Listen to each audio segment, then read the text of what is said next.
Hello, ladies and gentlemen, and welcome to another episode of the Absolutely Not podcast. I'm your host, Heather McMahan. How are you? Hope you're doing great. I'm great.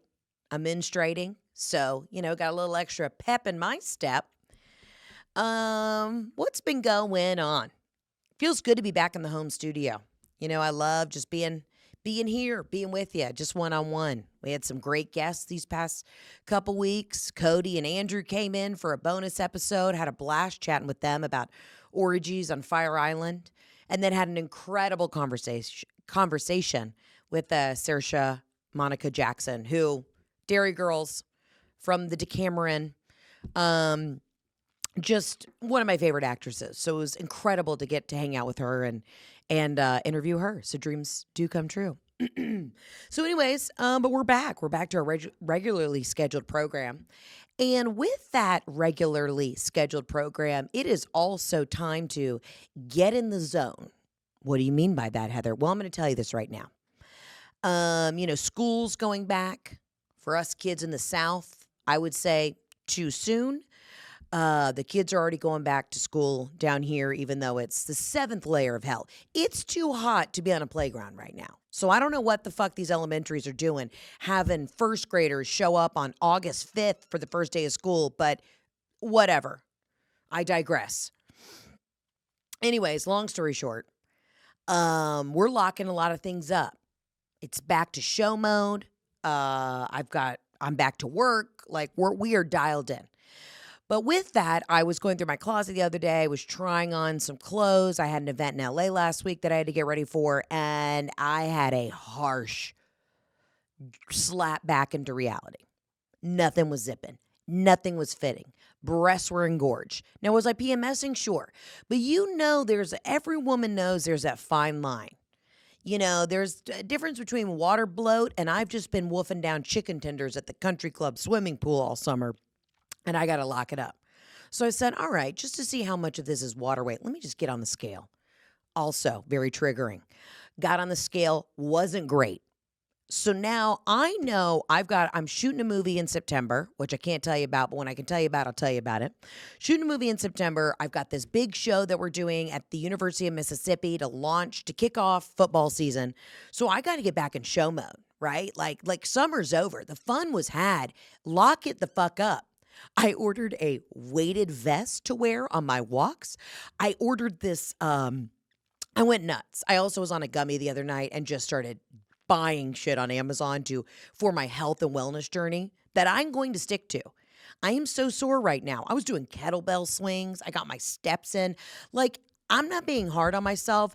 I'm in work mode. Your bitch can't show up to her alma mater for this show and y'all say, she looks like a gyoza. I can't look like a stuffed dumpling in the heart of Dixie. It doesn't work that way. So that's what I feel like. Right now, I feel like some sort of dumpling. I feel like a soup dumpling. It's just like a lot of pork and shrimp around a kind of, translucent, fleshy coating. Just this little shell that you can kind of see through. And you can just see it just stuffed with onions and pork and shrimp. While delicious, if you are what you eat, I'm a gyoza. And I got to lock it up. So I ordered this mat. It's like a slippery mat. And skiers use it. Field hockey kids use it to slide back and forth. And you put on these little booties and you go back and forth. And it works the ass and the legs. It's like an indoor skiing machine. Okay. The thing was like $100.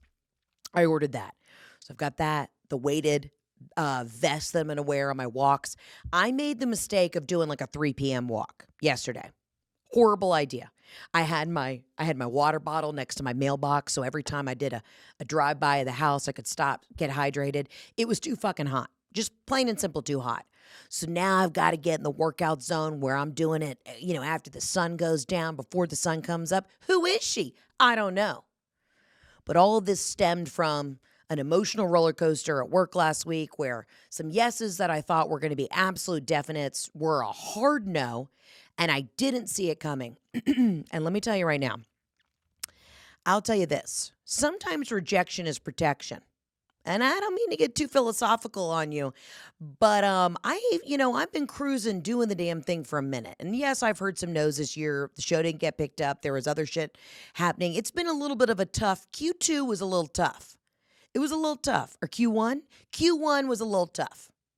And then I took some time off Q2. Are we in Q3? We're in Q3. Q3 has also started off to a screeching fucking halt.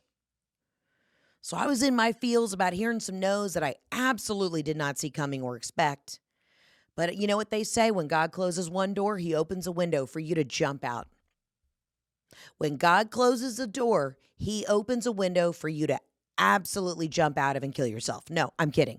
I'm just like, all right, I got to do a hard pivot. I had to sit with my feelings for 3 days. I had to sit with my feelings since my fucking dad died. And I said, all right, okay, I'm here to know that I thought was going to be a yes, didn't question it, and now I got to pivot. So we're on a hard pivot, which also means the way that I can show up for myself at work and show up for my crew on the road and everything is I got to get my ass in gear. So I'm doing indoor inline skiing. I'm doing weighted walks at night. You can still take half a gummy and do a weighted walk. And I don't know if you've ever worked out high, but you can kind of go longer and stronger. It's like, the people that take pre-workout or if you've ever taken an Adderall before you've gotten on the treadmill. If you take a gummy, you kind of zone out and you're like, I could walk 50,000 miles. I've also been wildly inspired by the Olympics. I was seeing these commercials for the Paralympics, and there's a guy with literally no legs and one hand, and he's got a gold medal in basketball, and this guy, nothing stops him. I'm able-bodied. What's my fucking excuse? Because I love a dry Chianti and a piece of Manchego every night? I gotta lock it the fuck up. I have been so obsessed with the Olympics. Like, I am so dialed into the Olympics. I'm obsessed. I cry at every fucking commercial. I cry at every medal ceremony. I've been watching the obscure sports like trampoline and what do they call it? I think it's called sculling, where you're like in this tiny little canoe and you're skeeting down around these like pins that are in the water. I mean, I'm into all of it. I'm checking the health records of the people who did the triathlon and had to swim in the river that had the doo-doo in it. Like, I am so dialed in.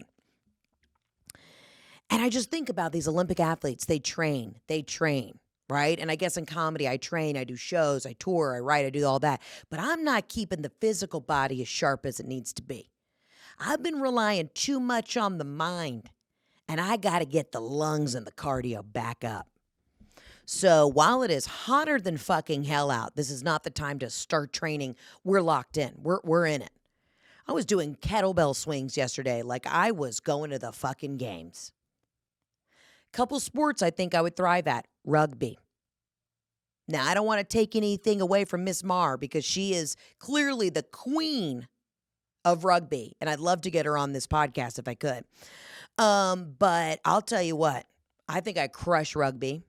I don't have the cardio for it right now. I mean, I would have to train. I would have to really start doing some wind sprints down the neighborhood, at least down the driveway, But I have the girthiness. I have let me show you my traps. Can y'all see if you're looking at YouTube? Like, I'm yoked out. You know what I mean? I'm yoked out. I have the build for rugby. Don't have the stamina right now. I mean, I would love if somebody called me tomorrow and said, Heather, just come do a rec league. Maybe that's what I need to start doing, getting out all of my frustration just by physically harming other people in a one-on-one combat kind of way. And I did stage combat in college with my theater degree. And using a fake sword does not hit the same way an actual body girl-on-girl hit feels, I'm sure. So anyways, I think I would crush that. I do think I would crush the weightlifting. Anytime my family needs me to move furniture, I do it. I have a freakishly just intense strength that people don't know. I mean, if I need to do something, I'm like that mom whose kid's sitting underneath the car. I can lift up the end of a Volvo and just move that motherfucker. What else could I be pretty good at? Badminton looked like a challenge because you got to be light and quick on your feet. But I do think that would be fun. I do think I could crush some badminton. Jeff was watching it, and we were playing this game. We're like, all right, in your current level of athleticism, like right now, okay, you're sitting down listening to this while you're having lunch. In your current athleticism right now, in this very moment, what could you absolutely just like jump in and do? I was like, well, obviously, I could do any of the shooting ones, right? Did you see that guy from Turkey? He rolled in, won a silver medal. And he didn't have specialty eyewear on. He didn't have any sort of like strap to help him hold the gun. He wore a pair of Warby Parker glasses, had one hand in his pocket, and just stood up and bam, bullseye. We all know that dude is a sniper for the special forces in Turkey. Like, so obvious. So insanely obvious. Meanwhile, all the other athletes have this like special, modulated glasses that can help them see the target better and all this shit. This guy stood up, closed one eye, and bam, bullseye. And he got the silver, and I saw this circulating online. People were like, he had to get the silver. He could have easily gotten the gold, but then it'd be too obvious. You know what I mean? It would be way too obvious that this guy was straight up special forces. I mean, Jeff said he could do handball, and I was watching the men's handball, and a lot of them looked mid-40s. Decent shape, probably took Zumba on the weekends, but nobody really ripped. But if the U.S. government called me tomorrow and said, Heather, we need you to perform in the games. You got 4 years to train. What are you doing? I'm probably going women's rugby, weightlifting, or the discus throw or the shot put. Anything where I can use my upper body strength to launch something into the air, I'd be fucking down to do. So I'm just throwing this out there. You know what I mean? Nike, if you want to sponsor me, I'm down. Just do it. Just show up. Just do it. That's what I'm doing with my training right now. I got shit on the horizon. I don't know if I'm allowed to say, I'm doing some things in September that I got to be ready for.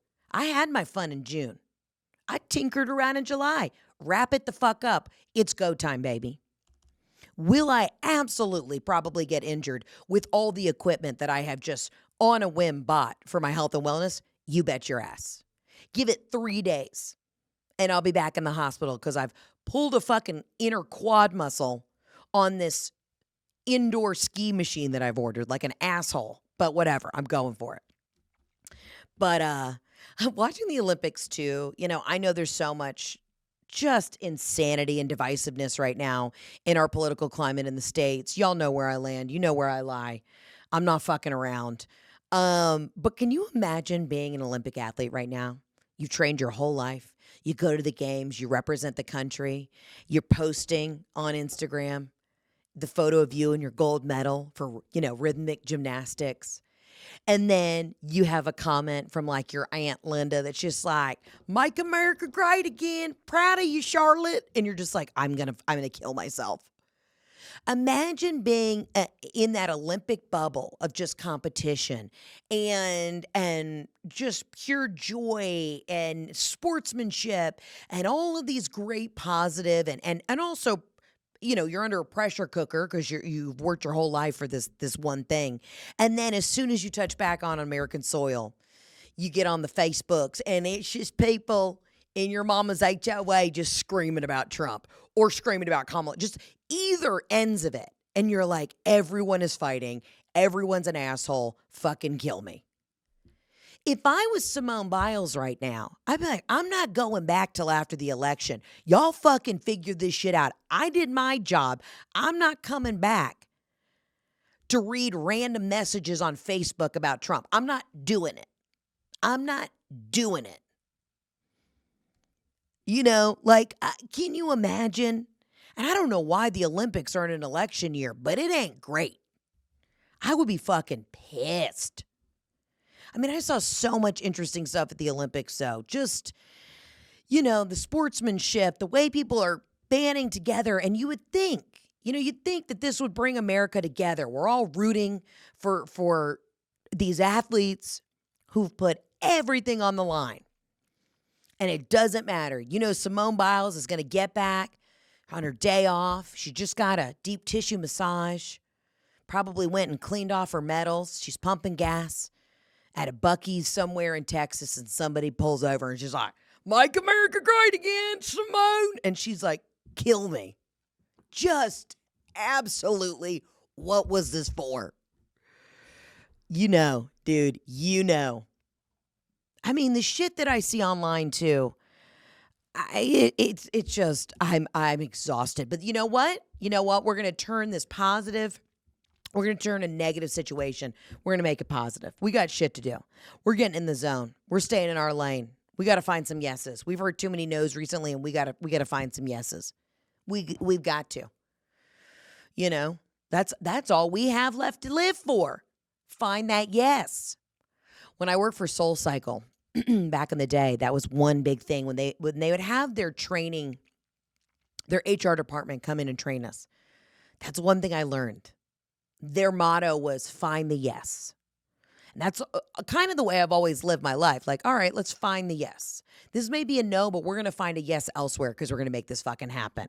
So if you're sending the kids back to school, you're stressed out, everyone's acting like an asshole, it's too hot outside, you know, you're bickering with your husband because the first day of school came and nobody was prepared, somebody shit their pants on the way to preschool, like shit's going to happen. We're back in. Summer's over. We are back into the chaos that is the routine, if you will. And tensions are probably going to be high. You know what I mean? It's a slap back into reality post-vacation. But we're going to find the yes. We're going to find those happy moments. We're going to celebrate the wins because you got to, baby.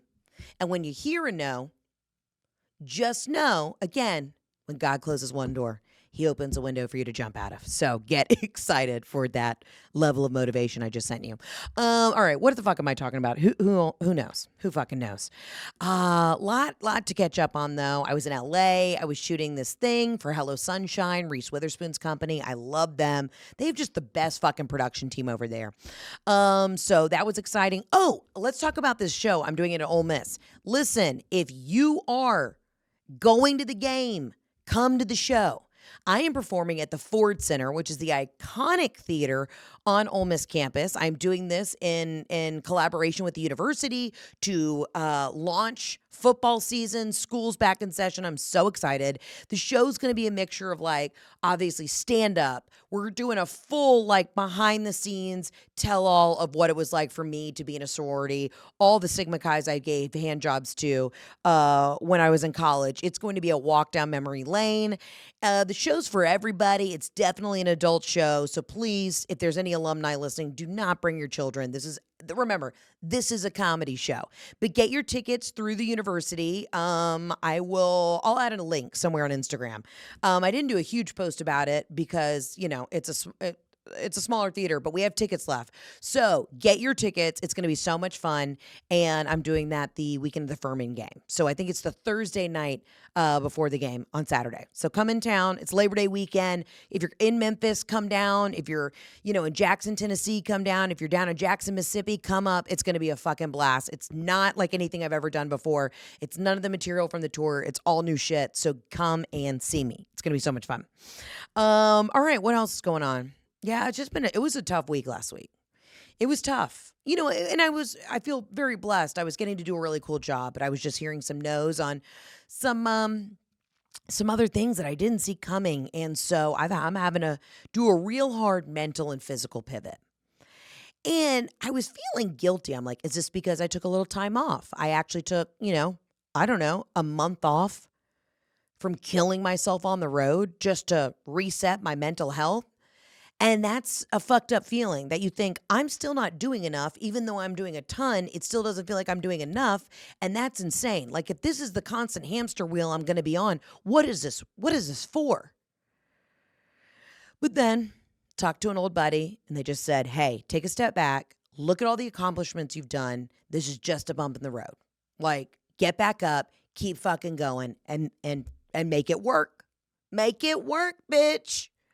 So we're making it work. So if you feel a little like oddly burnt out, even though you took some time off for yourself, or you're burnt out taking your kids back to school or going back to college or going back to grad school, or, it's no more work from home days, no more summer Fridays. Summer Fridays are done, bitches. Get your ass to that air condition office, pack the lunch, do the meal prep. If you're feeling stressed out because it's that point of the year, we're in Q3 and shit needs to start popping off, then I'm right there with you. I am right there with you. Also, side note, I talked about this on Instagram, but the cruise, there's so many solo travelers that want to get linked up. There's only a certain amount of rooms left, y'all. Like, I'm going to tell you right now, it's got to be booked. This is not something that you can wait till like January. And the amount of DMs I get about the cruise every single day, it's overwhelming. And the best way I can push you towards success to find a roomie if you're a solo traveler is go and join the Heather 911 group. It's on Facebook. There's so many solo travelers that are all linking up to bunk up. That is my best piece of advice. I personally cannot, through my DMs, link people together. It's a little overwhelming.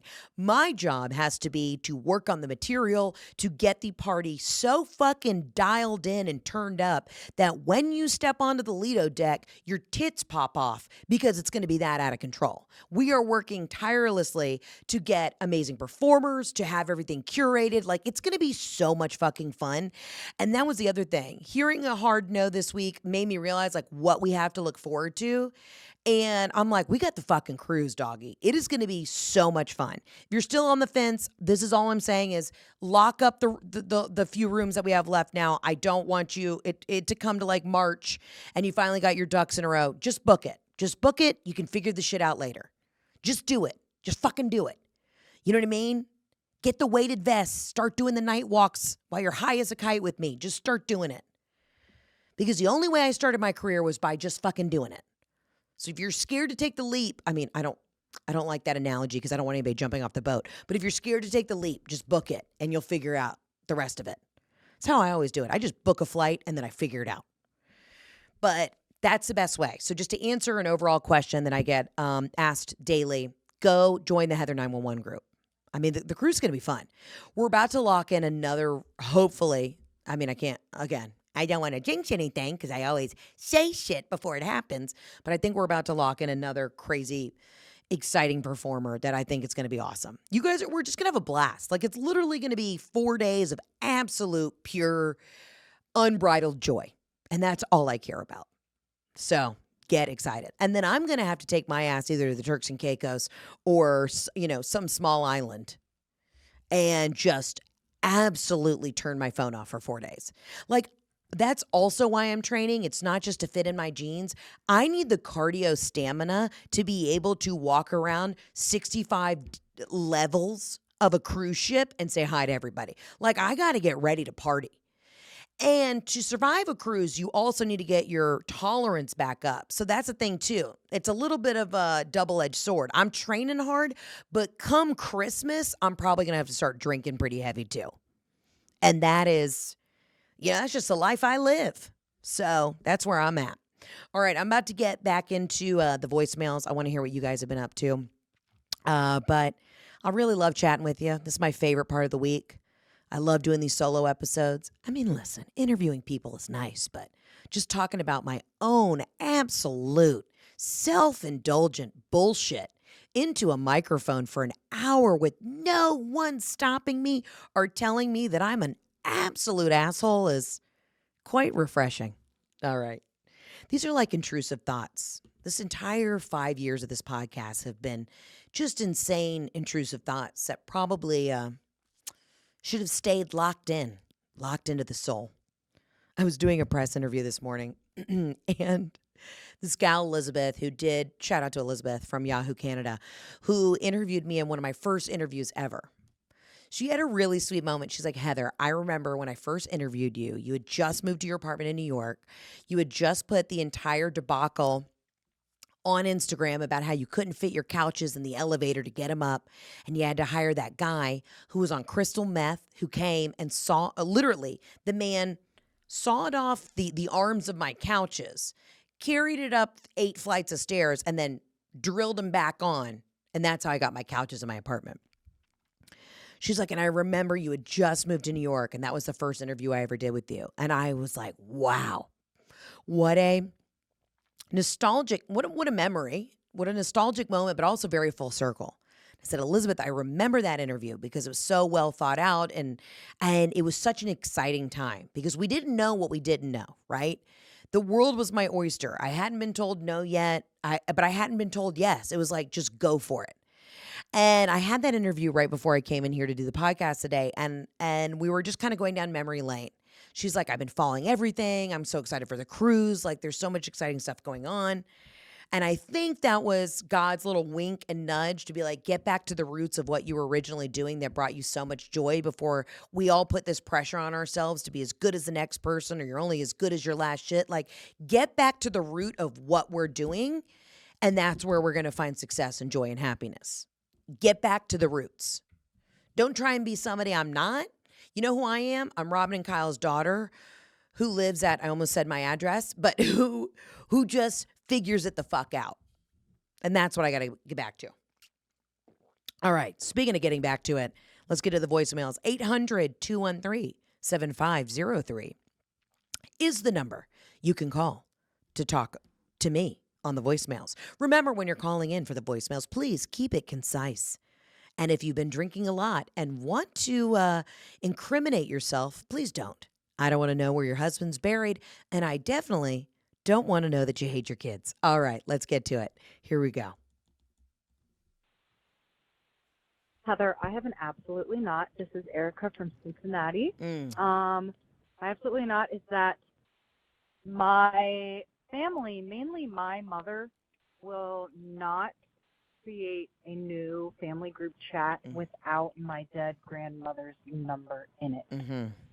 So, yeah, it's literally my immediate family, and then my aunt and uncle and my cousins, and my dead grandmother in this group chat. She's been dead for at least 2 years, maybe 3 or 4. And I checked the number. I made sure the number is disconnected. So there's not a rando getting these messages. But literally, like, every time, I think we tried to make a group chat once, and like my mom added her back in just to have her contact in it. Is this weird? I feel like we're not letting go. I don't know. Let me know your opinion. Love you. Bye. Love my girl. Also, shout out to Cincinnati, one of my favorite cities to perform comedy in. I can't wait to be back at the Taft Theater. Okay, let's see. So it's a boomer thing. You can try and start as many different group chats as your heart desires, but it doesn't matter. Mom's still going to have Granny tapped in. My mom used to text message me from my dead dad's cell phone all the time. And my dad, his name in my phone is Eagle, because he would always say the eagle has landed, like if he was outside to pick me up, if he was dropping something off in school and I forgot like a paper one time, and he literally dropped it off in the office and said the eagle has landed. So I always call my dad the eagle. Okay. And my mom would text me all the time. For like 2 years after my dad died, we kept his number activated just because, you don't know who the fuck's going to try and call or get in contact with us. And my mom would just text me from his number. And I would tell her all the time, Mom, this is really fucking with my psyche. You gotta why? She's like, well, Dad's phone's just always sitting in the kitchen, so I'm just texting you from it. I'm like, but for a 0.2 of a millisecond, I think I get a hope, a wish, and a prayer. There's a little light that sparks up behind my eyes, thinking that it may actually be my dad.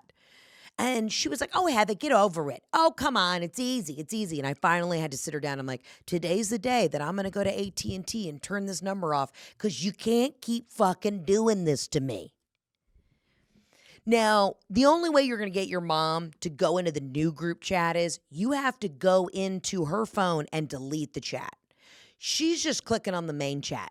She doesn't know how to open the new chat. You just got to delete it off the messages. I mean, is she letting go? No, she's not. Absolutely not. She's still hoping that Mimi's going to chime in. And I don't know what your family group chats are, but it's really my mom just sending us a Rolodex of YouTube videos that don't connect, that have nothing to do with one another, and then comments that's like, Pam just had a 55th grandkid. Here's a video on why you shouldn't drink raw milk. Like, nothing ever correlates. There's no connection. There's no through line. She's not telling a story. It is just random fucking shit. My sister never responds, or if she does, it's, you know what I mean? It's like, Mom, why are you sending us videos about why we shouldn't drink raw milk? No one's drinking raw milk. What are you talking about? Like, it always ends up in like a World War III fight in our group chat. Then I'm getting a sidebar chat with my sister. She's like, is Mom drinking raw milk? I'm like, no, I think the video tells us not to drink raw milk. And then my husband's like, I don't know what's going on. Your mom just, oh, hold on. Sorry, your mom just sent me something about crypto. And I'm like, I don't know, Jeff. And we're all on edge ever since she got stood up by the AI dating situation. If you didn't listen to that episode of the podcast, go back a couple weeks. I interviewed my mom because she was dating a robot and didn't even know it. So we're all on edge. I mean, anytime the parents start chiming in on the group family chat, immediately you're on edge. It's tough. My mom doesn't know how to respond with just LOL. Yeah, what time's dinner? Let's go at 8. I want to go to the Chastain. Oh no, let's go to Storico al Fresco. There is no that kind of communication. She doesn't respond to the questions. She will just send a YouTube video about what she thinks actually happened to Amelia Earhart. And I'm like, so are you coming to dinner or not, bitch? And then I got to open my office door in my house and be like, Mom, you coming to dinner? She's like, what are you talking about? They found Amelia Earhart. And I'm like, I can't. You know what I mean? I cannot. I went to dinner with my husband and my mom on Sunday night. And we went to a nice steakhouse. I was like, let's just go have a nice meal. And we decided to play this game. And this is why I love my husband so much, because he plays along with my mom and I's little improv situations we do all the time. And I made my mom and my husband play a game where they were acting out scenarios as if Jeff was an angry customer with the airlines and Robin was her tapping back into her gate agent days. Because, every time with my mom, it's like we're getting the same stories. We're getting a lot of the same stories. When I was a gate agent, when I worked for Eastern Airlines, when I worked for the airlines, so I let her just tell the stories. It brings her so much joy. So I said, Mom, I know you were a great gate agent, but, what kind of scenarios would you have to go through? And Jeff's like, oh, Robin, as great of a gate agent as you were, there's no way you would have put up with the bullshit nowadays. She's like, I could handle it. I could handle customer service. So now I'm a bottle of wine deep. And now my husband and my mom are reenacting mock scenarios of what it would be like if Robin was a gate agent here in 2024. And I've never laughed so hard in my entire life. I literally was laughing so fucking hard. I'm like, this is what brings me joy. Bullshitting and doing this dumb shit with my family. Now, we get home, we have this joyous meal, everything's great. 10 minutes later, I'm laying up in my room trying to watch Love Island, and I'm getting ding, ding, ding, group family chat about, don't eat boar's head meat. You're going to get listeria. It's like Debbie Downer right away. And I can hear her on the porch. She's literally downstairs on our screened-in porch with the door open, blasting Monsanto's conspiracy theory videos. I'm just like, Mom, I just respond, Mom, I know that everyone's trying to kill us with the food in America. Yep, agree. Okay, yep. Heather, if you get local honey, it'll cure everything. Yes, ma'am, got it. Oh my God, you guys. Oh my God, I don't even know if I want to say this. This is just where our parents are getting their information, and it's not even a political statement, but my mom, everything about the Olympics. I don't know where the fuck she was watching her results of the Olympics. She's like, Heather, I heard a swimmer died. Swimmer died. Did you hear it? That swimmer from Uzbekistan drowned in the pool. I'm like, nobody drowned, Mom. Well, they had lifeguards there. I saw it. It was all over the internet. Nobody drowned, Mom. They have to have lifeguards there in case somebody passes out. Nobody drowned. Well, I heard it was Uzbekistan. in the 400 free relay. And I'm like, I don't know where you're getting this information. Somebody sent it to me on Facebook. Nobody died. Knock on wood. We're all good. The swimmers have emerged from the water. Okay, well, I just heard. Heather, did you hear that the Canada rugby team got in trouble? Doping. I'm like, that didn't happen. Now, apparently the one of the soccer coaches for Team Canada was spying via drone. And I mentioned that to Jeff, and he was like, oh, fuck yeah. He's like, I would too. Fuck it. Yeah, absolutely. I'm like, of course you would. Anyways, also, this Olympic coverage, you know what it makes me realize? How tragic it is that a younger generation has never seen Cool Runnings. If you're a Gen Z and you listen to this podcast, I'm going to need you to go ahead and download Cool Runnings. I'm going to need you to go ahead and absolutely watch Cool Runnings. Greatest movie of all time. Feel the rhythm, feel the rhyme. Come on, sluts, it's bobsled time. I need you to get on that Cool Runnings. All right, let's get to another voicemail. Hey, Heather. This is Alex from Lexington, Kentucky. Big fan. First time caller. Hey, Alex. I'm watching the opening ceremony of the Olympics, and I know this week you had talked about how, that guy was doing a mission trip. Someone's friend was doing a mission trip to Paris for the Olympics. Yeah. Okay. Well, I just realized North Korea is at the Olympics. Mm-hmm. Now, I had no idea that they would be there. All are welcome, of course. And then I'm like, maybe this mission work was to save the North Koreans. Yeah. I'm not sure. Anyway, this doesn't even need to go on the show. It's on the I show. just wanted you to know that maybe that's what the mission work was for. Okay. And maybe we should have been supporting it all along, and maybe we need to get our asses over there to save them. Again, who knows, but just an idea. Peace out, girl. Love and light. If you have been listening to this podcast for a long time, you know that I am obsessed with North Korea, not in a positive way, in a way that's like, why is this not consuming our everyday thoughts? Why are we not talking about this 24/7? I mean, they call it the hermit kingdom because they don't know the outside world. It was really sad. I mean, this is not even, I can't even make this into a funny bit. This was sad. I mean, I was watching gymnastics the other day and they were doing the vault, right? So it was the individual events, and one of the North Korean athletes was performing. I mean, if you watch him on the sideline, it doesn't matter who's competing. At the end, all the girls go, whether they're from Brazil or Italy or, Ukraine, doesn't matter. Everyone's cheering each other on, giving hugs, congratulations. The North Korean athlete was not, she was cute as a fucking button, really extremely talented, could not talk to anybody, had to stay in her own bubble. And, here's the thing. I I've watched a lot of documentaries about people defecting from North Korea. If you don't know about North Korea, you need to start doing some research. You know what? I'm going to turn into my mother and start sending y'all YouTubes about North Korea. All jokes aside, though, it's really terrifying. And, if I was one of these athletes, I would fucking defect. My ass would be at an embassy so quick. I would be standing on national television going, they're fucking torturing us. Get us the fuck out of here. But on the other end of it, you got to think of it two ways.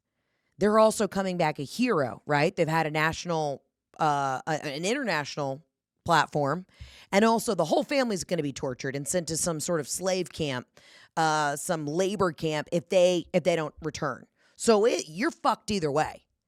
So I mean, it's crazy. I did see a really sweet thing. I guess it was North Korea and South Korea played each other, and I think table tennis, and they both medaled. And the South Koreans were taking a selfie with the North Koreans.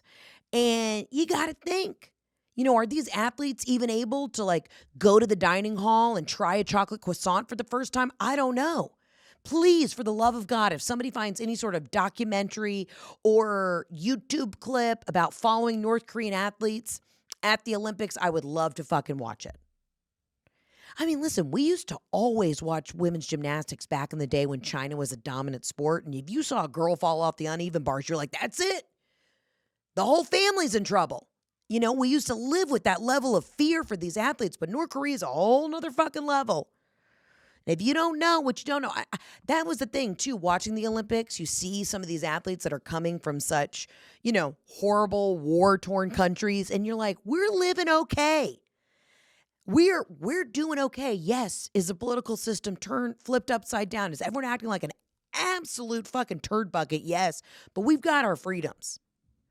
And if you don't vote in November, you will not have your freedoms. Ladies, talking directly to you. But yeah, the first thing I noticed when I was watching half these events were the North Korean athletes. They couldn't talk to anybody else. It was just a real, they're living a complete different life than everybody else. On a positive note, though, because I could go on for hours. I mean, we could make this a super dark episode, but I'm going to let you do your own research on North Korea because it's fucked up. On a positive note, though, well, it's not positive for the athlete, but did you see that guy from France who's doing the high jump? And he was coming over, trying not to touch the pole, and his penis was so big, flopped right onto the top of the pole, yanked it down. So while he did not win his event, he's getting pussy forever. I would love to be his social media manager right now. I mean, this thing flopped so hard on that pole and it yanked it down. Can you imagine telling your grandkids that story? Papa, why didn't you medal at the Olympics? Well, my dick got stuck. Well, Papa's dong was too big and it hit the pole and my dreams came crashing down. That's pretty badass. You know what a woman can never say? Oh, Mama, Mimi, why didn't you win in the swimming? Well, my labia was dragging me down in the water. Doesn't hit the same way. Does not hit the same way. Loose lips sink ships. Never forget. Let's get to the next voicemail. Hey, Heather, this is Jasmine from Georgia, and I'm calling with an absolutely yes related to the Olympics. So we're watching gymnastics with my husband's family. Our nieces are there. They're 7 and 4. And we started to talk about how Simone pulled out of the last Olympics because of the twisties and what that meant. Twisties. The next day, our older niece cut her little sister's hair. This was just a few days before school started. They had already gotten their back-to-school haircuts.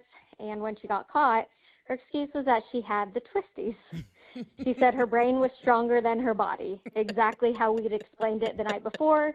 And you can't help but commend that response because it was so genius, and I couldn't stop laughing. Anyway, love you. Love and light. Love and light, sis. I love any time when a little kid is witty enough to turn a teachable moment into an absolute fuck you to their parents.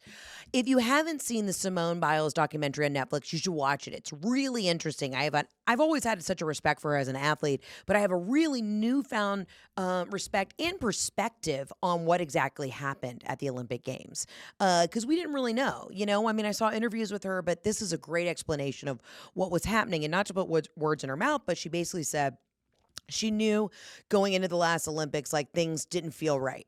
And essentially what happens as a gymnast is you get, as she called it, the twisties, where your brain and your body are not syncing up. Well, if you're launching yourself into the fucking atmosphere, trying to do a quadruple double flip back handspring, 180, and your brain thinks your legs are going this way and your arms are going that way, you could crack your neck. You could die. If you're launching yourself over a vault while you're running, going 80 miles an hour, and your brain and your body are not connected, that's dangerous. That's how people get super fucking hurt. So found that really eye-opening. And listen, I'm going to start using that as an excuse. Okay, here's the deal. I bought $10 million worth of lotto tickets. I had the twisties. Just using that as an excuse. And that is no hate, no shade to Miss Biles, because she is the queen. But that is pretty great when here you are trying to teach your kids, look at this athlete, look at what she went through, look at how she triumphed. And then the next day, your daughter's smoking a menthol cigarette while she's cutting hair. Just I had a case of the twisties. I fucking love that. Dude, I love that. Also, speaking of cutting hair, the amount of people on TikTok I see cutting their own bangs and it ends up a disaster. What the fuck did you think was going to happen? Okay? At least go do a stage at a Great Clips for 24 hours. Just go sit in the corner and read an old crusty magazine and watch what they're doing. The amount of videos where people are like, I can't believe this happened. Tried to cut my own bangs. Like, the gig is up. You look like an asshole. I love that, though. I love when kids are smart like that. I love when they're smarter than us. I got the twisties. And you can't be mad at your kid. All right? They said that the physical and mental connection wasn't there. They knew that it was going to go bad. They knew it wasn't the right thing. And they got the twisties, and they still did it. I get the twisties every time I go into my fridge and I eat raw cookie dough. Talk about the twisties. I will come in from a run, let's be honest, a walk with my weighted vest. My blood sugar feels low. It's just because I walked at too hot at the peak of the day. And here I got the twisties. Next thing you know, I'm in a damn absolute tornado of Toll House cookies. It's not great. Oh, man. I'm going to start using that, though. You know, I had a Chardonnay at 10 a.m. I had the twisties. Oops. I forgot to schedule my pap smear. I had the twisties. I mean, I have the twisties every fucking day when I forget to take my birth control, and that's why I'm having a hemorrhaging period. You know, you can't be mad at kids when they just tell you exactly what the fuck is up. And I love it. I absolutely love it. Let's get to the next voicemail. Heather, it's Spence from Charlotte, North Carolina. Please ignore my last voicemail. I don't know how to leave a voicemail. I'm 22 years old, so I got confused with the beep, and then I didn't know how long I could go for, but I'm there now. Oh. Absolutely, yes, your impact on my life. Oh. I've been listening to you since I was 17 years old. Oh, my God. For the past 5 years, every single week, I've been looking forward to your amazing podcast. And absolutely yes to how much you've taught me about life. I just learned from a recent episode that I'm not supposed to wear jorts on a plane. Mm-mm. That one really rocked my world. I was taken aback by that one. Also, absolutely yes to you introducing me to comedy. I've been doing comedy for a couple years now, and I got really serious about stand-up this past year, and I'm planning my first show for this fall in Chapel Hill, North Carolina. So I want to see some McManiacs out there. Tiramisu, Heather, I love you so much. Tell Jeff I say hey, and Robin. Mwah. Wait, I think his name was Ben. Let me replay that. Heather, it's Ben from Charlotte, North Carolina. I think Ben. It almost sounded like Spencer, but also Ben. Ben, congratulations. Dude, this is so exciting. Also, how did you find me when you were 17? This is wild. Also, the fact that you are 22 and don't know how to leave a voicemail is fucking hysterical. Your age group doesn't leave voicemails. All you guys do is tinker-tanker on the old ivories sending text messages. Y'all don't know how to leave a voicemail? Ben, I will get to your budding comedy career in a second, but let's talk about the art of leaving a voicemail. Once you hear the ding, once you hear the bing, you get right into it, okay? I'm going to teach this younger generation how to leave a proper voicemail. Here we go.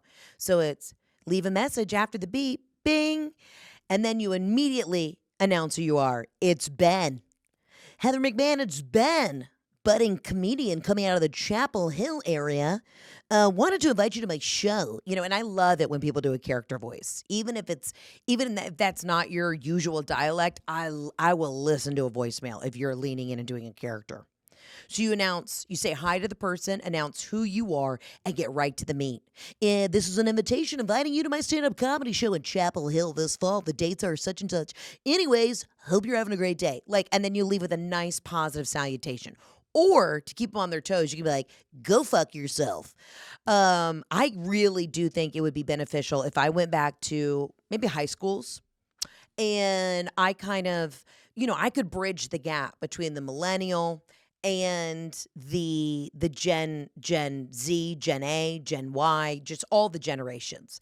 I think that would be really great philanthropic work I could do. It's just somehow, even if I went to colleges and just said, hey, you guys ask me anything, do an AMA, sit in a business or sociology class and just let y'all pepper me with questions. How does a voicemail work? What is the proper stamp you're supposed to put on an envelope to mail a letter? Very confusing. You guys don't know the answers to this.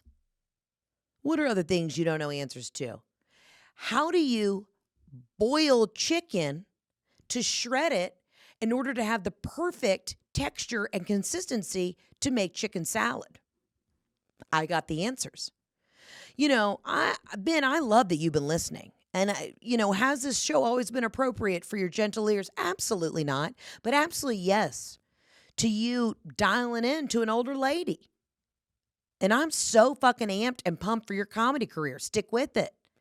I want you to know, Ben, that even at my age, I'm getting, even when I think I'm at the top of my game, I've been humbled very quick.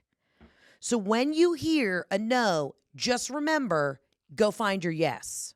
Find the yes. Don't be discouraged. You're going to fucking crush it. And please DM me and put in all caps, Ben from Charlotte or Chapel Hill, so I know it's you and I can share when your show is. Fuck yeah.